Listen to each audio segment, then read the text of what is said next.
وفرت وحوش المشرق لا وحوش المغرب بالبشرة وكذلك أهل البحار يبشره بعضهم بعضا। যেমন একজন নবী কায়নাত রাহমাতুল লিল আলামিন দুনিয়ার জমিনের মধ্যে আগমন করেছেন, পূর্ব প্রান্তের প্রাণী উত্তর প্রান্তের প্রাণীকে ডেকে বলে,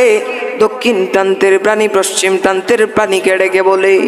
এমনকি সমুদ্রের গভীর তলের মাছ এক মাছ আর এক মাছকে ডেকে বলে, তোরা দেখে যা আমেনা মায়ের কুলে, তোরা দেখে যা আমেনা মায়ের কুলে, মধু পূর্ণিমারি সেথা চাঁদ দুলে, যেন উষার কুলে রাঙা রবি দুলে, তোরা দেখে যা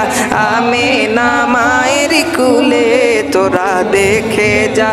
আমেনা মায়ের কুলে। তার আগমনে কুল মাখলুক হাসে, তার আগমনে মারহাবা বলে, উঠল গেয়ে খুদার সৃষ্টি সবে, তোরা দেখে যা আমেনা মায়ের কুলে।